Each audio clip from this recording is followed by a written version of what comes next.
Well, hello everyone, and welcome to the Geri Petito show on Damon Looks. Guys, I got a really cool guest for you today. I really do. I'm going to show you his photo right here. Okay. He does a lot in the entertainment industry, and he's written a book, something near and dear to me, my heart, God. It's called Inspirational Thoughts from God. Here's the book. I want to show you that first of all. We're going to be talking about that as well. We're going to probably be talking mostly about this, okay? But I want to introduce him first, and his name is Bill Vandiver. Am I saying that properly? Yes, that is correct. How are you? I'm awesome. Thank you so much. So I love the book, first of all. Thank you. And I have, little markers in there of some of the quotes we're going to be talking about. But before we do any of that, tell everyone a little bit about yourself. Oh, what do we have, like 8 hours? No, I was kidding. You have plenty of time. You have plenty of time. Yeah, no. So basically, I'm just an average working guy. I'm a stylist. I live in Nashville, Tennessee. Born in Tennessee, and I've just been very blessed and fortunate to have some wonderful experiences and be surrounded by some amazing people in my life that have really just made my life what it is. I mean, I truly do not take credit for a lot. I think it's just I'm very fortunate to be surrounded by people who they bring things to the table. And that's kind of it in a nutshell. That people call me a connector. That's what a lot of people call me. You're a connect. They tell me I'm a connect. I had to look that up and figure out what that was. That's so funny because I'm Italian, and every day I get calls from people. All right, listen, I know you know a guy, and they'll ask me for someone, okay? And the funny part is that, Bill, I do. I know a guy for everything. Yeah. It's so great. Yeah.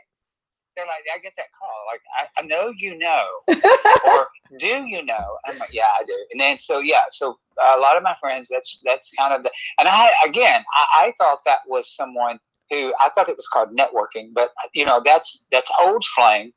So I had to catch up with the new slang, which is now called connector. And I'm sure that next year there'll be a new word for it. Oh my gosh. So, well, in the Italian families, it will never be connector. It will always be a guy. Okay? You know a guy. You know a guy. So we met through Adam. Tell everyone a little bit about Adam. So Adam Warner is a super nice guy that I met by random chance one day. I was at a restaurant. And it's, you always know when things are like God things. Okay. Like you may not know it at the moment that it's a God thing, but you look back later and you go, wow, that was definitely a God thing. Because, you're not there. You're never there at that time of the day. You never go to that place. You just don't. Like you never have. It's never happened before. But for this one time that you decide to do that and go to this particular place, and then there's this one particular person that doesn't live there. They have no reason to be there, but a fluke. They just happen to be there. And then you meet, you start talking, and you're like, oh, that's kind of a God thing, And that's kind of how I met Adam. I met Adam the day he stepped off. He had went to have dinner or late lunch with his mother, who had picked him up at the airport the day he came home from the Marines. Oh, wow. And so we met that day and started talking, and he told me he was going to go to college, and we stayed in touch. And then he approached me his last year of college and asked me, would I work with him on his music career? And I've been around the music industry for 40 years, but I've never worked in it. But I've been around it a lot. Like I've been in a lot of meetings, and I've listened to a lot of conversations and heard a lot of backroom talk. And so I kind of, I know a guy, Yep. I know a guy. So I'm like, I'll see what, I told him, I said, I can't really tell you what to do, but I can sure share with you a lot of things about what not to do. And so that's kind of how it began. And it began a lot. And I started off as just, I'm going to introduce you to people. And then it just kind of moved more into a management position. But ultimately, my goal is to connect Adam with the proper management, like, maybe a management label, a management company, right, that could, and we've had a lot of those talks already. And so these people are on their, Adam's on their radar, but he's an aspiring country music singer, Marine, wonderful husband to Megan, yeah. Great son to his parents. He has a wonderful family, and he's just a good guy. And I've been very blessed to get to know him and work with him. Well, I want to thank you also for that connection, because I got to interview Adam, and we'll be interviewing him again. And incredible voice and an incredible, inspiring young man. And that's what really, really, truly got me. His personality. Yeah, same thing for me. Yeah. I just, he's a really good all around person, and he works very hard, and he does not want anything for nothing. Like he is willing to put in the effort. And and I know that nothing comes easy, and you have to really work it hard. If you want, whatever level of success you want to get to in life, it just requires more effort. Yes. So there you go, guys. Adam Warner. So now, Bill, I had a beauty salon back in the 80s and 90s. And so you're a hairstylist as well, correct? Yeah, that's correct. Yeah, I never wanted to be. I would have, if you'd have asked me 33 years ago, I say 33. If you asked me 33 years ago, I'd have been like, hell no. No, that was never that was not in my card. No. So how did it happen for you then? A friend of mine, what had happened, I had, we're like early 80s, and the economy was not very good. And we were, I had a job, and then because of the economy, the company had to shut down. I got let go. And then I had another job, and same thing. And so then I had this great job, and I loved it, and it was awesome. And then I got let go again because of the economy, So that third time I was really burnt out on it. I was like, man, I want to find something that if I don't make it, it's my fault. Like, it's my fault. Like, in other words, and my friend was like, we should be a hairstylist. I'm like, no, that's not what I'm talking about. And he's like, no, I think you should do it. You're creative and you're artistic. And I'm like, no, I don't see that. And so he took me and convinced me to speak with a gentleman that had a school. And so I did. And then he did the spiel on me. And I like that spiel that they give to everybody when you go, oh, you would be great at this. You should do it. I'm like, really? So then I go to school. And actually, then when I got out of school, I just, it just kind of, at first, I remember the day I walked out of school, I thought, how am I ever going to make a living doing this? There are hairstylists everywhere. And so then I just thought, well, I guess I must be really good at it. So, if you're going to be successful at it, because, everybody has their own definition of success. Yes. And, my definition of success is not having to worry about financial and peace of mind and, being able to help people and, things like that. But, all that stuff that kind of rolls all into what I view success. It's not about, where I live or what I drive or what I wear. I don't care about labels. And I'm like, seriously, let me just tell you, in the world of, a lot of times in the world of the gay world, I did not get that gene. Okay. The label gene, I didn't get it. I did not get that. You are cracking me up over here. I'll tell you why in a minute. Go ahead. Yeah. Labels, brands, big watches, fancy stuff, all that. Nah, that doesn't mean anything to me. All right. So I have to piggyback on something you just said. First of all, how old are you? Am I allowed to ask you that? Sure, absolutely. I am 59 and I will be 60 very soon. And I'm and I may croak over tomorrow, but I feel great. Like I'm the happiest I have ever been in my life, and every year I just feel like I get a little happier.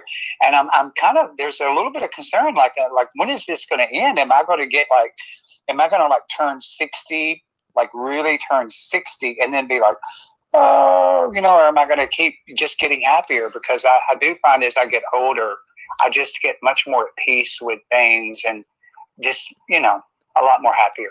So we're the same age. When will you be 60? April the 12th. I'm an Aries. Okay. If you read a book about Aries, you literally can, every time it says, and an Aries, you can literally just take that out and put my name in. I'm a Pisces. I'm March 7th, and I am the typical Pisces. Okay. Yeah. Yes. So, okay. So yeah. I want to piggyback off of something you said about the gay world with the labels and all that. So my daughter is actually married to a woman. But she was with men most of her life, and then the last, say, probably 15 years. But she's very feminine. She's beautiful. She looks like a girl. She's not like butchy. I was more of a tomboy than my daughter was. But she doesn't care about makeup or nail polish or anything. But my cousin Michael, and he will not mind me saying this, he lives in Florida now, and he was he grew up with us, and he's gay, and he loves labels, perfumes, colognes. He's in the scent business now in Florida. Okay. And he loves it all. He has to have it all. And listening to you say you didn't have to have it all cracked me up, because I'm going to tell you a funny little story. When my dad and his dad are brothers, my dad's passed, and my uncle, I love him so much. He was a Marine, and they were all from Italy, and my uncle's incredible. And my uncle is very wealthy. He opened up Chicken Holidays back then in the area. My father made a great life for him. They were very hard workers. But my uncle could not care less about a label. There's nothing more that turns him off than that. He would not give up this old car. It was a station wagon when I was younger. Back in the day, the floor had a hole in it. And here's his wife driving around in a brand new Cadillac, okay? And he's like, Catherine, I don't want nothing to do with that. My cousin Michael, yes, true story. My cousin Michael would hide, because he would bring my cousin to school sometimes and make him get in that car. He was a kid, and he would hide, and he'd be like, Dad, please drop me off at the corner. Drop me off at the corner. Oh my gosh. And to this day, Bill, Michael loves all the flashy everything. Okay. It's so funny. I just, I can take it or leave it. I love it. It's great. And I think people who love it, that's awesome. But that's just not me. I just don't, I don't need it. I don't need it to exist. I don't need it either. Just, I don't know. I struggle with it. I feel like, here's kind of how I feel. Like, this is a personal thing. So I feel like that I don't want to own anything that costs more. Like, in other words, for example, I wouldn't want to go buy something that I haven't given that much money away to help someone. I love you. Yeah, like, in other words, I don't want to, like, I couldn't walk around wearing a $500 shirt unless I'd known I had given $500 to help someone. Same thing, like I couldn't drive an exotic sports car, $100,000 plus exotic sports car, or 500. So that's $2 or $3 million. I couldn't do that unless I know in my heart that I had already given a lot of that money away to help people who needed it. Yes. But I do have. I'm very hardcore. I should say. I love capitalism, because what a lot of people don't, I think, understand about capitalism is that the majority of the people that I know that are really wealthy give so much of their money away. And that's the beauty of capitalism, is that they help people. Well, if you level the playing field and you go, we're all going to make the same, then nobody can help anyone. It's funny. My daughter says this all the time. The people she says, I feel the same way you feel about so much, Bill, and about the money and all that. And God, my daughter says if my mother hits the lottery, she would have to be in charge of the money because it would be all gone. I would give it away in 24 hours. Oh yeah, And yeah, I feel the same way you do. And we grew up in Robbinsville on an old country road. We had like 6 or 7 houses there. And we were all family. My dad, my uncle, right? We were all there. My cousins, my brother, we all had houses there. So my house, my dad said to me, one of the original people that lived on this road, she was gone many years.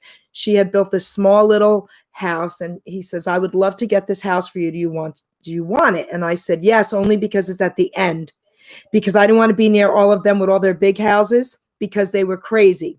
Their lawns had to be perfect. So when I redid the house, I went out back with the house, not up, so it didn't look big. I had a 36-foot kitchen. It was incredible inside. And I went out back. But do you know what colors? My dad had a painting company. I made him paint the front for me. His men had to come and do this. Hot pink, purple, and turquoise. That was my house, okay? They were going crazy. And I had a birdhouse shed built with a big bird. I painted all those colors. And they were going crazy with their asphalt driveways and their big gates. And I was like, no, no, no. And we would crack up laughing every time somebody would come down, and they would laugh and crack up. And I was like, that's what I want people to smile when they pass my house. Yeah, so absolutely. I feel the same way. I do. I mean, a lot of the people that I work with that are just super, super successful, or, super, super, wealthy, or very wealthy. They're the most down to earth people. They give so much of their money away to great causes, and they help so many people. And they, I know there's people that hoard every penny, but at the same time, the majority of the people that I know are just incredibly generous, and they're blessed, so they want to share that blessing. And so that's part of the beauty of that I don't think that a lot of people, and I will say I've been on the other side of the fence, like when I was younger, and I do try to share this with people, is that I can promise them, I'm like, I promise you, as you get older, your views on the world will change. And so when you're 19, you will not see the world the way you do. When you're 29, you won't see it the way you did when you're 19. No. And when you're 39, you won't see it the way you did at 29 and 49 and 30, because you live longer and you experience more about life, and you start seeing things a little differently. So I really try to encourage young people to please be patient and understand that I promise you, you just won't see the world this way. And so I think that a lot of people are, there's, especially in these turbulent times that we're living in, I think that a lot of people are going to look back later, and I'll call it a Patty Hearst moment. Oh yes. My God, what was I thinking? Because I would love to ask Patty Hearst, like, Patty Hearst, I mean, like, when you caused all the chaos, in California, like, no, I don't know if she's ever talked about it. That's like, crazy. Does she feel the same way now? That's crazy. I love the stuff you're saying. Yeah, because does she feel the same way she does now? Like, does she have the same thoughts? Because I think that when you're young, you just think you have all the answers. I know I did. When I was 19, 20, I thought everybody didn't know anything, and I knew everything. And people are so stupid. They're just so stupid. I love it. And rich people don't deserve all that money. Why do they get all that money? And you know what? They need to share their money. That's not fair. Everybody needs to share their money. Well, then you get out, you get a job, and you start working. You're like, I ain't sharing my money. What are you talking about? You go get a job. Oh my gosh. But that's, you just view the world differently, because, as you grow up and as you mature, you just see things very differently. And so I just pray a lot that the young kids will, realize that, and a lot of the things that they're rioting and looting about and things like that right now, I think that they'll look back later and think, well, that was not one of my finer moments. I hope so. I sure hope so. So let's now get into your book. I love your book. Thank you. Inspirational Thoughts from God. I love it.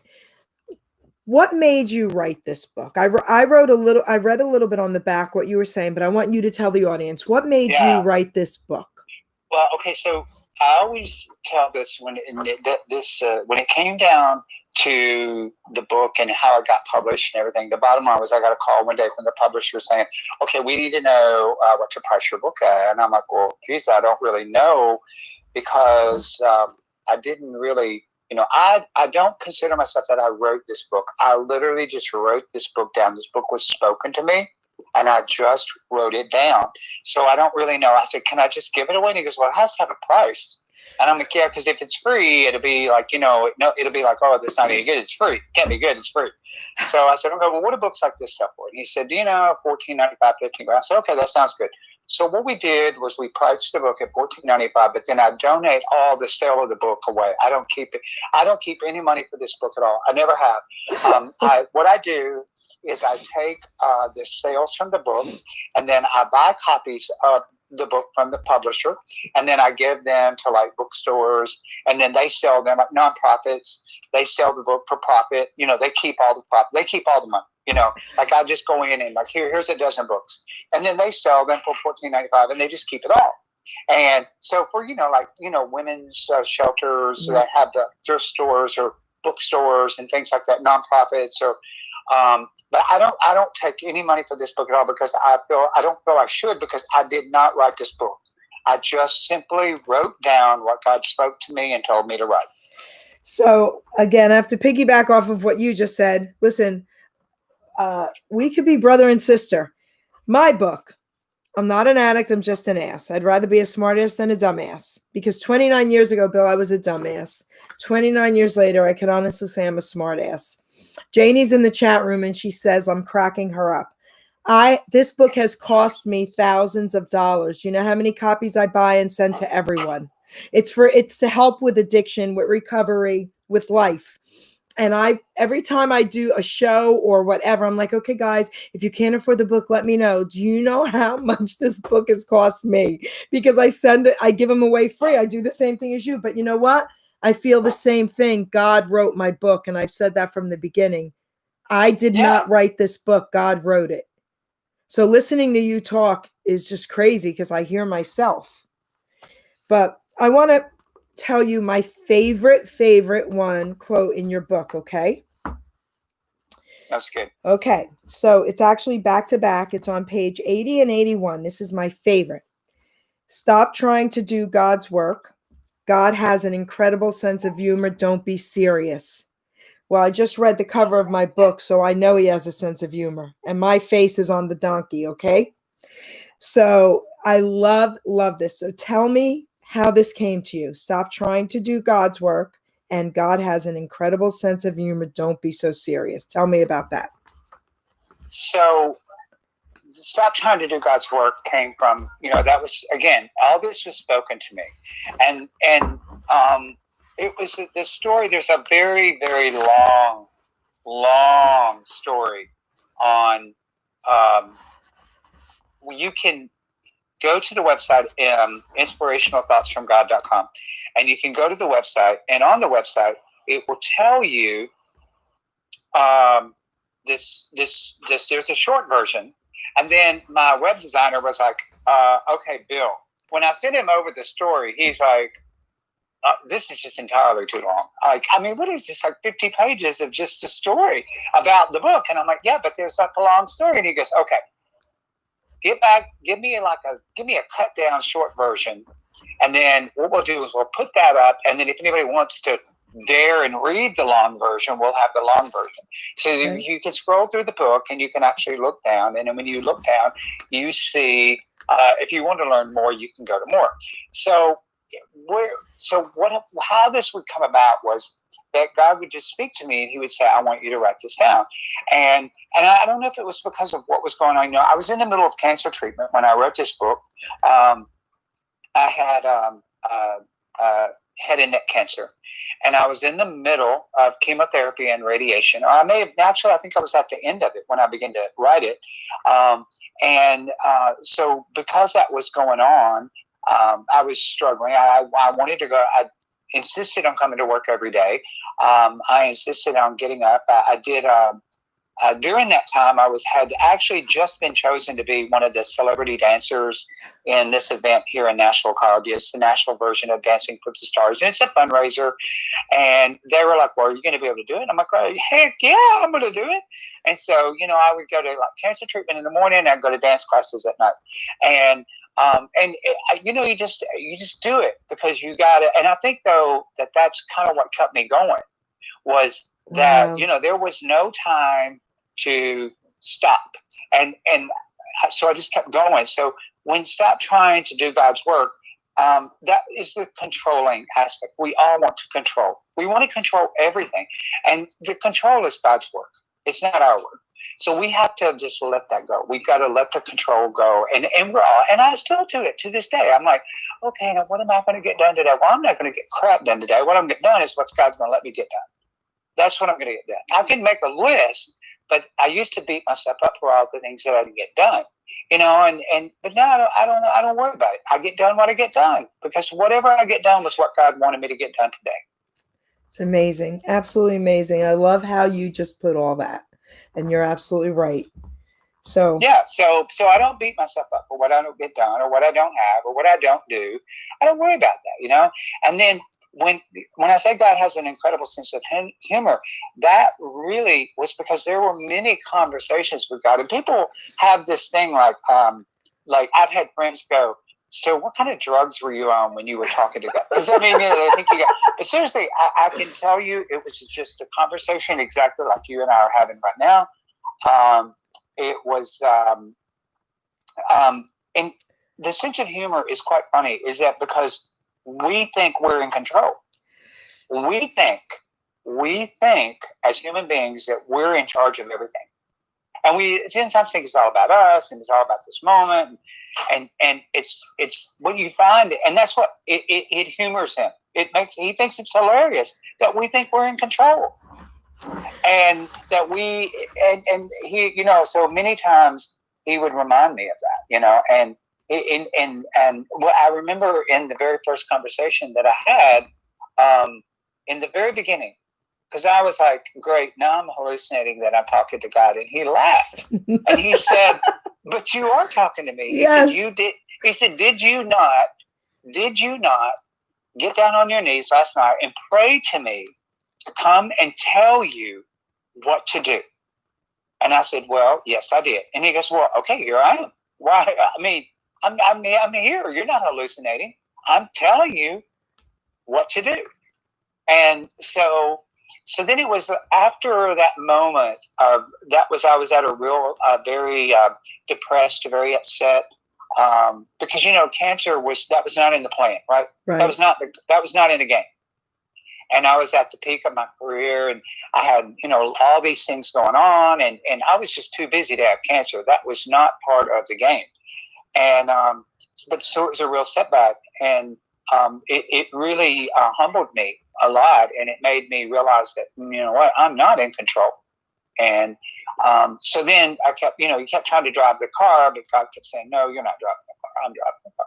So then then it was later that I started writing the book, that he would come to me and he would say, I want you to write this down. And I'll tell you, the very first time he said to me, I want you to go write this down, I said, well, just tell me. I mean, I'm like, literally, it's what's amazing is that you can actually carry on a conversation with God. Absolutely. Just like I'm talking to you right now. Absolutely. And now I'm going to tell you, the funny thing is, if you'd have told me this, I would have been like, no, because see, I grew up in this world where only religious people talk to God, and they had to have this special lingo and these special words, and you had to use thou and thou shalt and all this kind of stuff. And, because that's the way God talks, right? He talks like the Bible, right? No, he doesn't talk like that. God talks just however you want to hear him.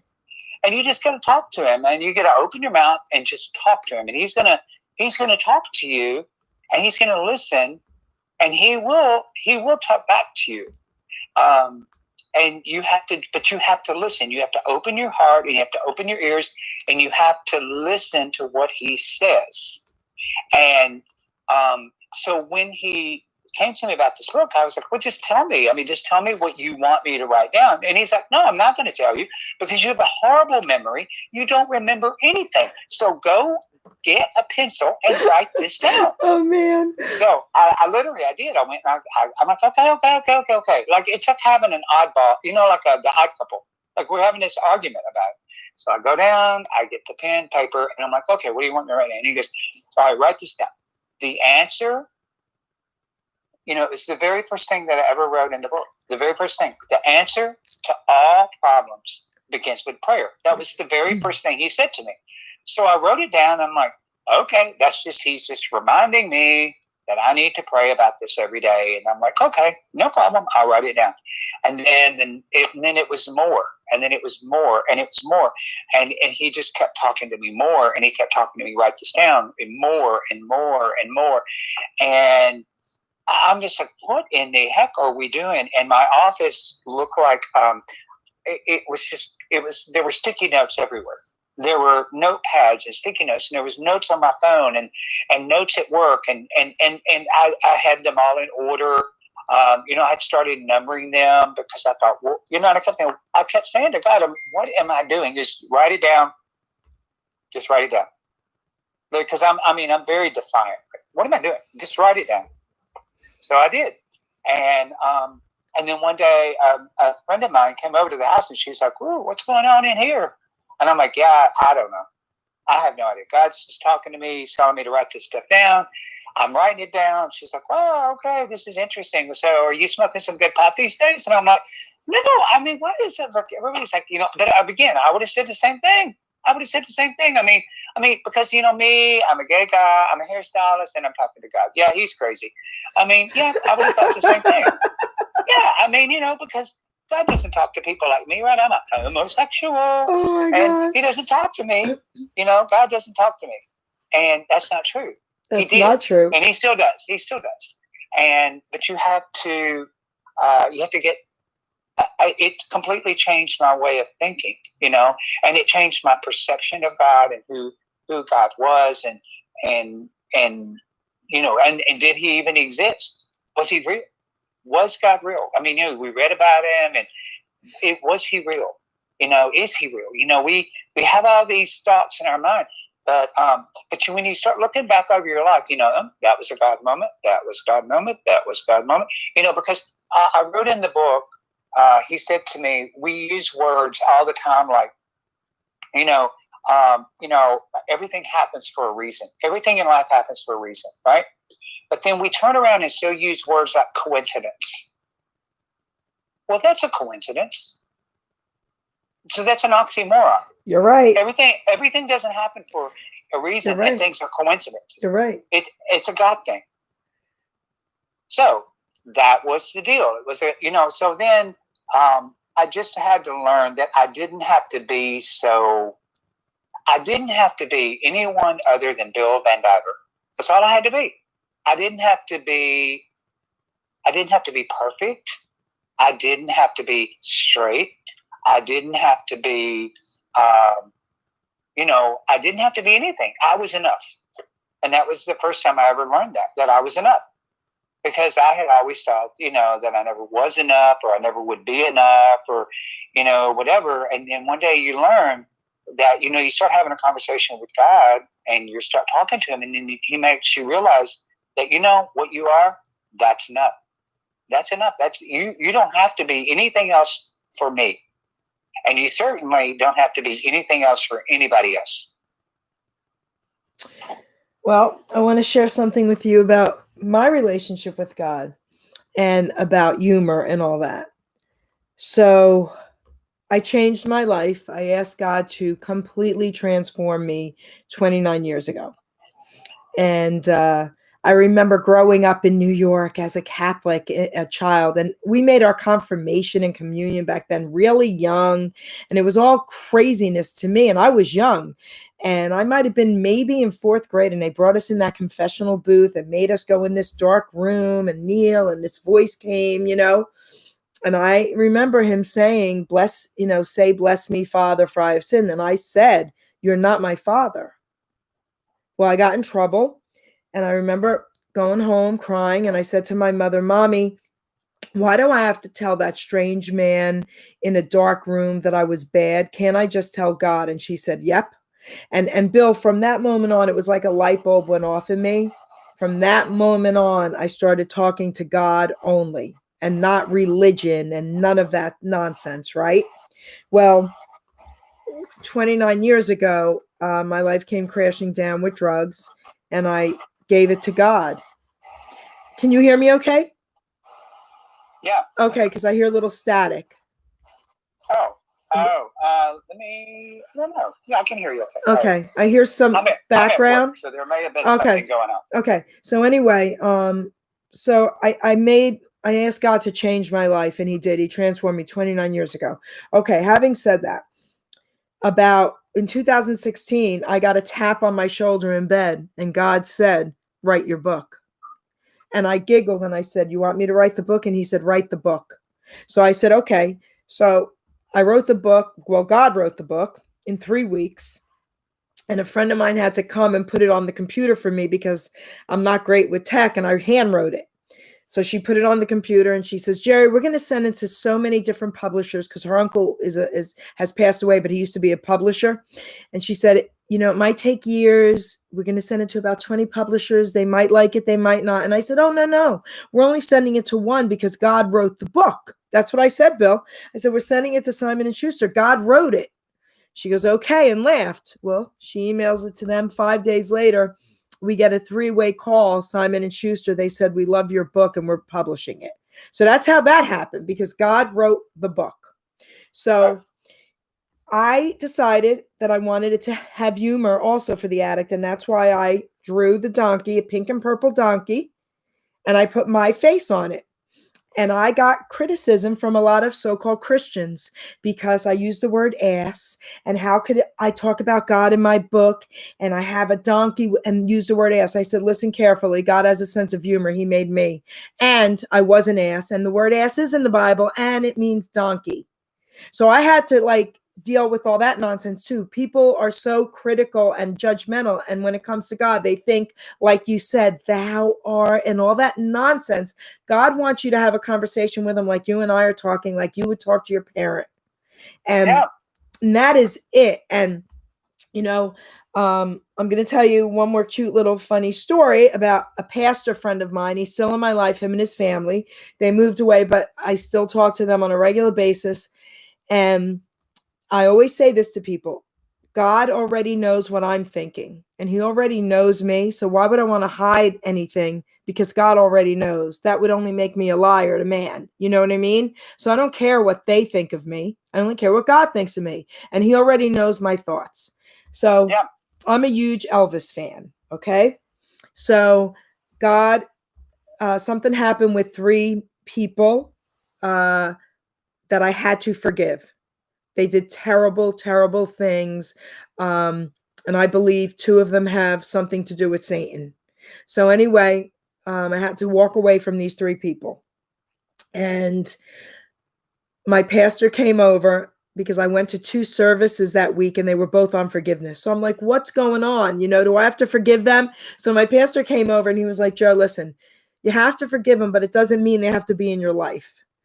And he said, "Remember Jesus on the cross." Well, I said, "Well, Pastor Mark, you know me." I said, "And I'm a Pisces." And I laughed and I said, "The good fish and the bad fish swimming in opposite directions."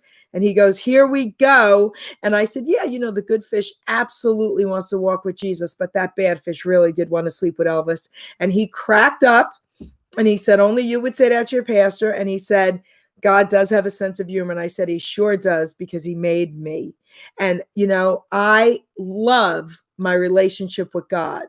And I love being able to be me. And I love not having to put on any false things about religion. I don't like religion. I like relationship. Yeah, I ran into a little bit of that because I was like, one of the things that's in my book, and God spoke to me, was, you don't have to go to church to have a relationship with me. And that's, he said it, I wrote it in the book, right? Well, pastors didn't really like that. That was not a very well received comment. But, look, hey, don't shoot the messenger. I just wrote it down, okay? And so, but I actually have some very good, minister friends, clients. And and we have a great relationship. I actually have 3 ministers that are clients, and Beautiful. we talk a lot about, life in general, just and very, and I don't know. I think sometimes not everybody, but I know I did. I had this opinion that I had to be on a certain level to be able to have a conversation with someone that a minister or a pastor or whatever, and that I was just never worthy of having that conversation. Wow. But they're just people. They're just people. They're just people, and they're ministering. They're doing God's work, and but they're not elevated. No. Yeah, they're just people. They're just people. So it took a little while, but that was one thing that I did find. Nobody's ever directly said that to me, but I did drop off some copies of my book as a donation to the church, to this one particular church, and but they wouldn't sell them. Can I ask why? Well, I didn't ask. I didn't ask. I just dropped them off, and I left them for their bookstore as a donation. And I said, "Here, you can sell these. You keep the profit." And they're like, "Oh, thank you." And so then some of the other people, had mentioned it that the books were there if they wanted to buy a copy, but they never were there. So, and I didn't, Okay. I'm like, that's okay. Okay. That's okay. So let me go. Maybe he gave them to someone. You never know. Maybe he just gave them away. You never know. So, okay. So the next quote. So the next 2 quotes, pages 260 and 261. Okay. For us, things don't always go as planned, but things always go the way God intended. And you should never need people in your life. You should only want people in your life. I love both of these. Yeah. So I have been known to be, what is that word? I don't want to say needy. Needy is not the word I'm looking for. But, I would have a tendency to attract people into my life that needed me so that I could fix them. Yes. So because I have that power, right? So anyway, this was a matter of where I needed to learn I was enough. I was enough. And the people in your life should be the people that you want in your life, but not, the people that you want, not, that's who should be in your life. It's who you want in your life. Not because you want them there, not because you need them there. Or that you feel that you need them there. They should be there because you want them there. I think that's very important. And that was something that I think these things were being said to me in relevance to a lot that was going on in my life. A lot of things that were being said to me was, I'm gonna. As a matter of fact, I even wrote that, how God said, I have been, I tell this story in the book. I'm an epileptic. Okay. I've had epilepsy since I was 8 years old. Oh, okay. And I have the big kind where, I look like the fish out of water thing, where I have the grand mal seizures and all that kind of stuff. And but fortunately, it is controlled through medication. And so with that though, there have been many times that I had seizures where they call breakthrough seizures, and I would have one I had one in the middle of the road one day, and nobody hit me. I was getting out of my car in the road. Wow. But fortunately, nobody hit me. And then I had one. I had one day, and it went into I went into cardiac arrest. It was a really bad seizure, and I went into cardiac arrest, and there was one person in the building, just one. I was in the building. I was in my salon, and there was one person there, and she was a cardiac nurse. Wow. And so she did worked on me until the ambulance came, and and everything worked out fine. So anyway, again, all this pre-book, right? Pre-book, pre-God, pre-cancer, everything. And I'm just like going, I am lucky. I am lucky. I'm just like a cat with 9 lives, and because there was been several times where I should have probably died and I didn't. And I think a lot of people have had those moments. And we just think, we're lucky. We are lucky. No, we're blessed. Right.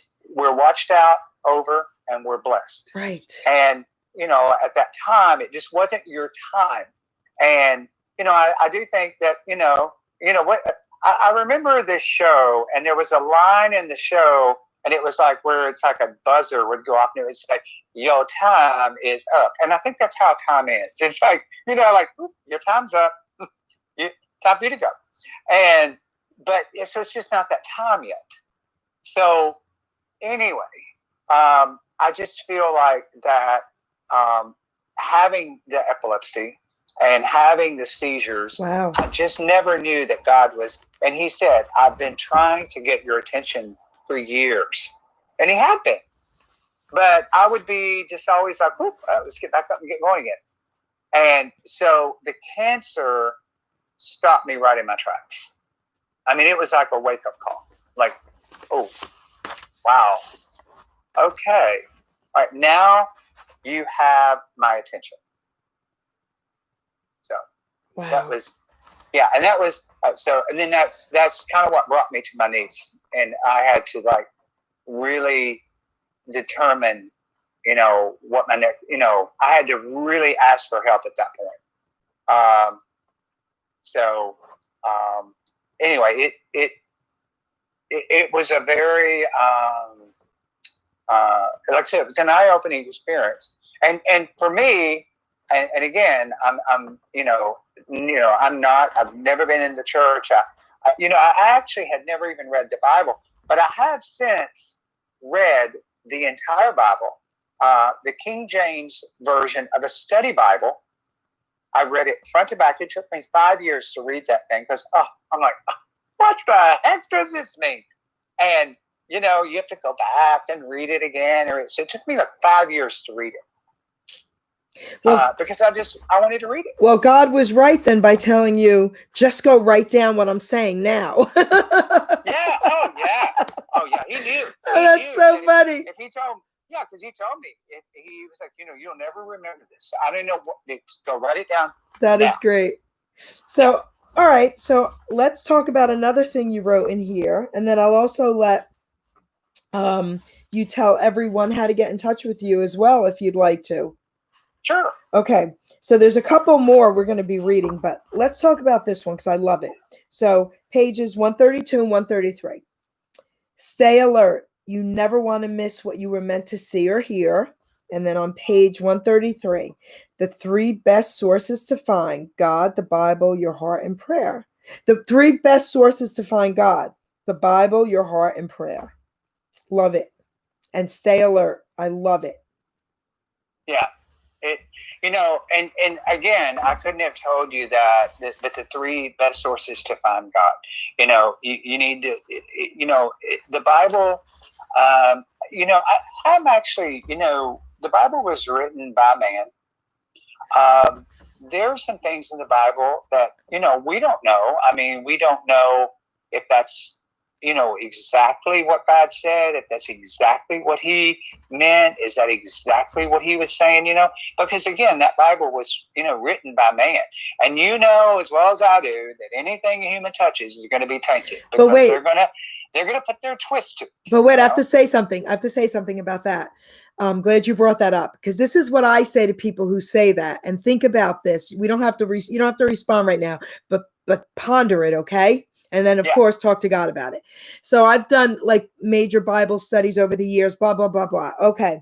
And I question everything. And like I said, I was a little kid and I asked my mommy if I could just talk to God, And I remember thinking the same thing. And then it was like God said to me, but I inspired it. I don't make mistakes. And I had to hold on to that. And I'm going to tell you why. because the Bible, they've tried to destroy that Bible, you know how long, and it's still here with us. And I have to believe that God was telling me that whatever was put in the Bible, he told man to write it that way. I have to believe that, because Very good again, point. yes, I have to believe that, because then we would be struggling with, well, wait, what part is real? What part is not? What part is from God? And God said to me clearly, I inspired it. So I have to hold on to that, Bill, but I love that you brought that up. Yeah, because I mean it does. I mean but I put faith in it because I think that you have to just put your faith and put your trust in it. And so, but I think that the biggest thing is in your heart, the Yes. Bible, and in your heart and in prayer.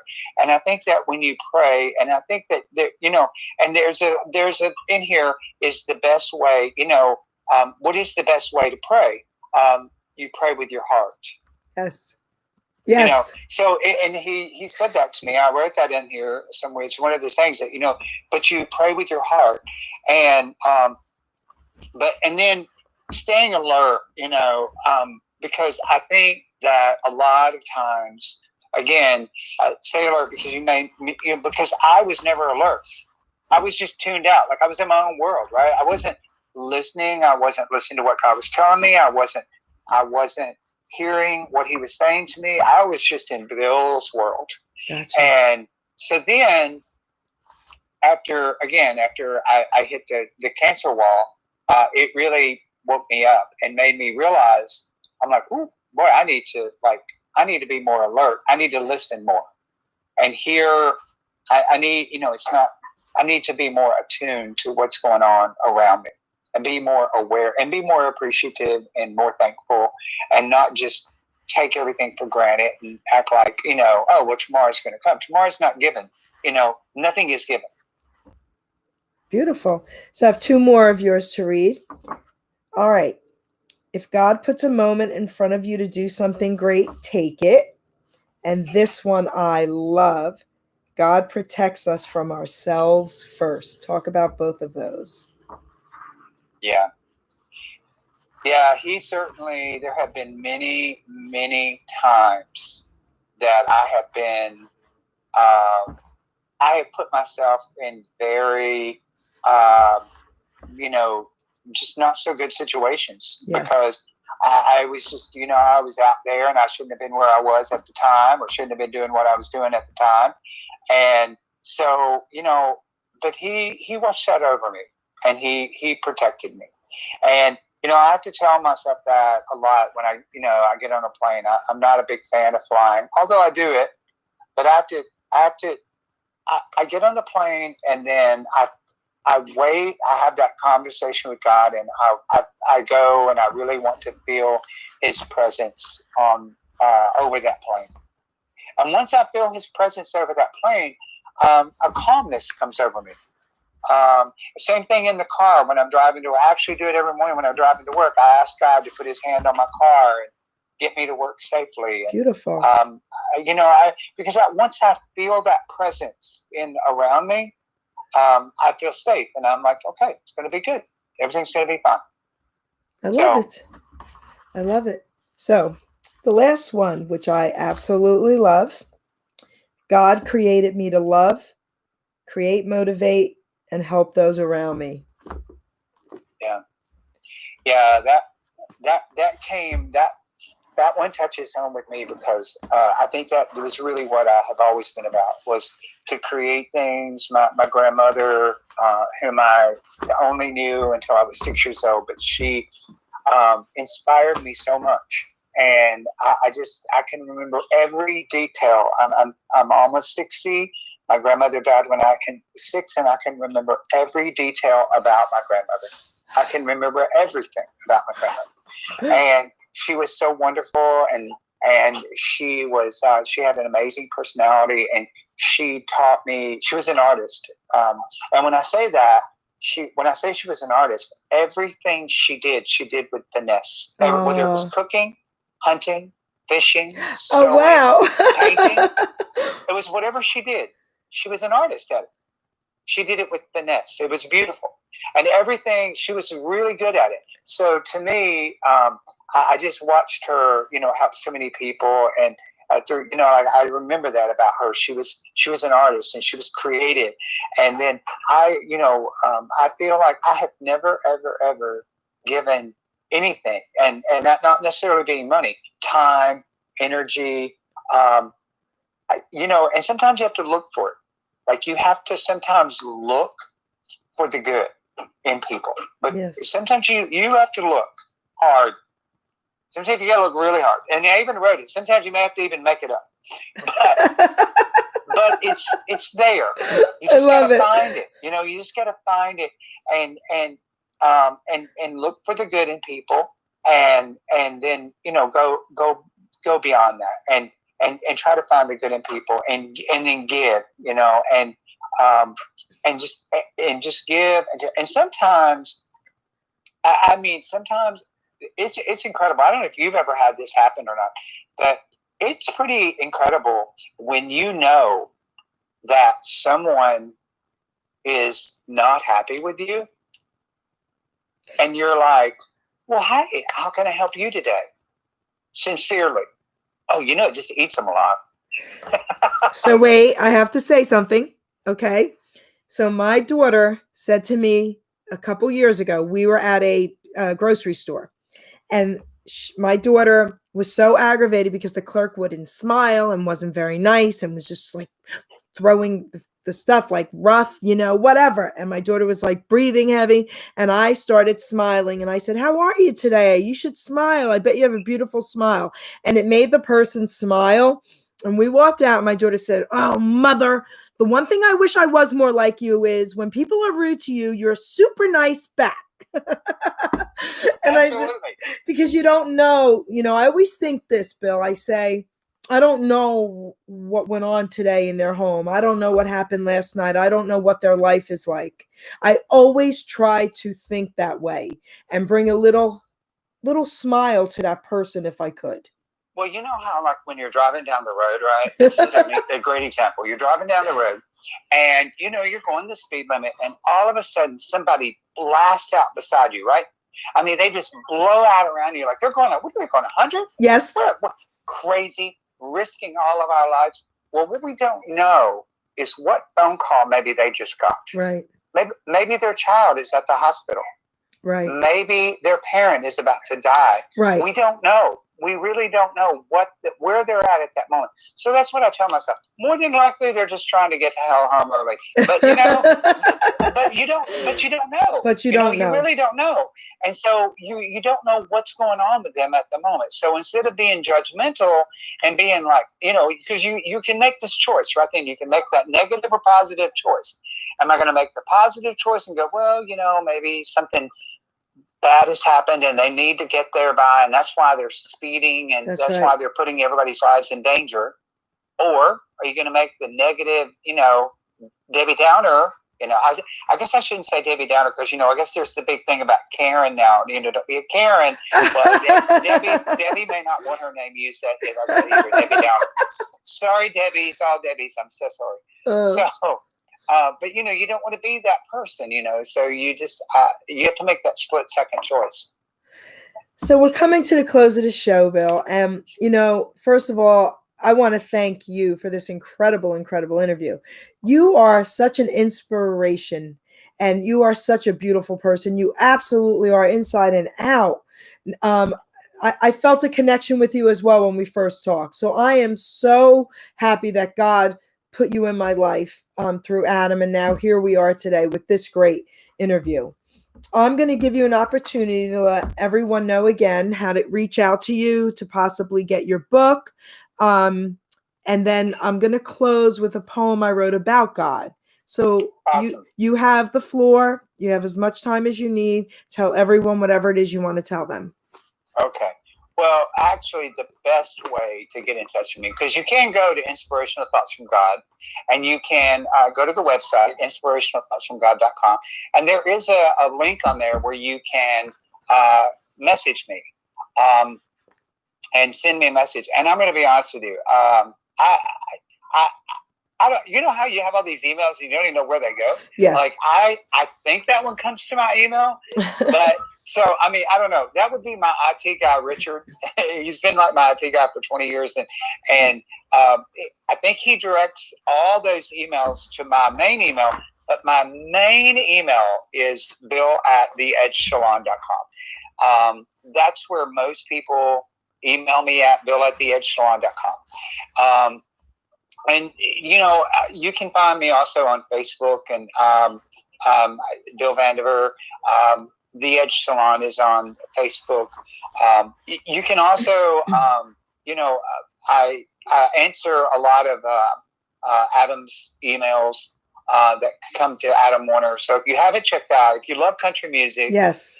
I really, you know, and you want to support a great cause and support a great artist and a great person, I ask people to Adam Warner Music. It's Instagram, Facebook, all that. And then, so I see a lot of messages through there also. So, but yeah, you know, I try to help. A lot of people reach out to me. They've just found out they have cancer. Yes. And I'm like, well, you know, put your big girl panties on and get ready for a fight, because here we go. And because it's your, and I tell people, you're going to war. You got to look at it like that. You're in a battle. You're going to war. And are you going to win or lose? And that's what you got to do. You can't sit around and feel sorry for yourself, and you can't worry.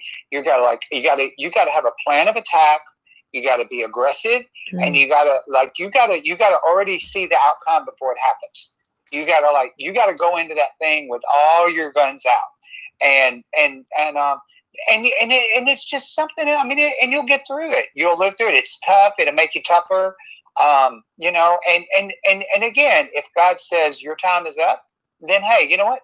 He's got a bigger need for you. Mm-hmm. And so, you know, I mean, a lot of, myself included, you know, I think sometimes we have that moment where we're like, none of us like to talk about death and dying. And I was on the phone this week with an attorney this weekend about, you know, my will and all that. And it just, like, it seems so morbid to be planning all that. Like, you know, oh my God, talking about how I want to be, you know, cremated or buried and all that kind of stuff. And you're like, oh, what? I can't believe I'm talking about this, because, you know, when you just don't think about that stuff. But at the same time, you don't want all that decisions left on other people. So you want to have all that, you know, you want to have all that stuff worked out. But anyway, I'm rattling off on another train. You can rattle. So I'll go back. You can reach me at bill@theedgesalon.com is the best way to reach me. Or you can go to inspirationalthoughtsfromgod.com and reach me there. So I want to give a shout out to Adam, because I'm going to be interviewing Adam again on Tuesday, October 20th through Beverly Nation, 9:30 p.m. I'll have the ad out, and Justin Drummond, who is the connection for us, he will be my co-host that night. So I can't wait for that. I also want to remind everyone to please check this book out, okay? Inspirational Thoughts from God. Incredible by Bill Vandiver. Love it. I would like to close the show, Bill, with a poem that I wrote about Christianity, Jesus. There's 2 videos out there that if you don't know about them, you want to check out, and I want everyone out there to check them out. One is called The Church Pew or the Bar Stool. Love it. And the other one is called Why I Hate Religion But Love Jesus.